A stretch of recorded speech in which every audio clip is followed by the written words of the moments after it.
ഞാൻ ഇനിയും ഒരു വർഷം കൂടി മുന്നോട്ട് പോകുമോ എന്ന് എനിക്ക് ഉറപ്പില്ല. പക്ഷേ അതിനുശേഷം ഞാൻ റയൽ മാഡ്രിഡ് വിട്ടുപോയാൽ പോലും മറ്റൊരു ടീമിനെ കുറിച്ച് ആലോചിക്കുക പോലുമില്ല. ഈ വാക്കുകളിൽ ഉണ്ടായിരുന്നു ടോണിയും റയൽ മാഡ്രിഡും തമ്മിലുള്ള ആത്മബന്ധത്തിൻ്റെ കഥ. തൻ്റെ ഈ 34-ാം വയസ്സിലും റയൽ മാഡ്രിഡിൻ്റെ എഞ്ചിനായി തുടരുന്ന അയാളെ വിശേഷിപ്പിക്കുന്നതിനേക്കാൾ ഏറെ നല്ലത് അയാളെ ആസ്വദിക്കുന്നത് തന്നെയാകും. കാരണം അത്രയേറെ സുന്ദര നിമിഷങ്ങളാണ് ടോണി എന്ന ജർമ്മൻകാരൻ യൂറോപ്പിൻ്റെ മൈതാനങ്ങളിൽ ഈ കാലഘട്ടത്തിലും സൃഷ്ടിച്ചു വെക്കുന്നത്.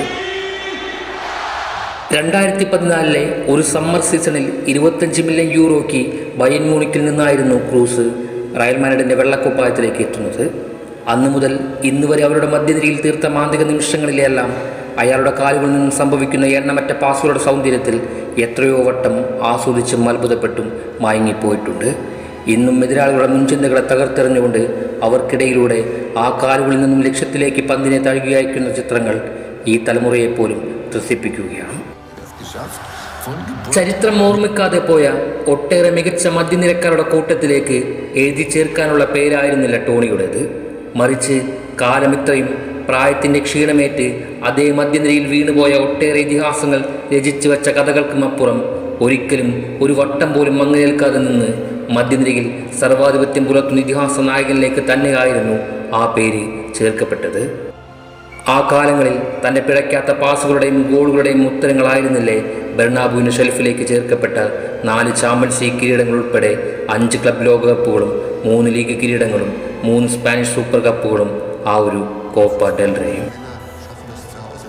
റയൽ മാഡ്രിഡ് ഭാവിയിലേക്ക് ഒട്ടേറെ യുവതാരങ്ങളെ മധ്യനിരയിലെ ചുമതല ഏറ്റെടുക്കുവാൻ പ്രാപ്തമാക്കുമ്പോൾ തന്നെയാണ് ക്രൂസ് റയൽ മാഡ്രിഡ് വിട്ടുപോകുമോ എന്ന ചോദ്യം ഫുട്ബോൾ ലോകത്ത് ഏറെ ചർച്ചയാകുന്നത്. പക്ഷേ അയാൾക്ക് പകരം മറ്റൊന്നാകുമോ എന്ന ചോദ്യം അന്നും ഇന്നും ബാക്കിയാകുന്നുണ്ട്. യുവതലമുറയുടെ കെട്ടുറപ്പുള്ള റയൽ മാഡ്രിഡ് നിരയിൽ ഇന്നും ടോണി തന്നെയാണ് നായകൻ. അതുകൊണ്ട് തന്നെയാണ് അയാളോട് ക്ലബ്ബും ആരാധകരും പരിശീലകരും ഒരു വർഷം കൂടി തുടരുവാൻ ആവശ്യപ്പെടുന്നതും.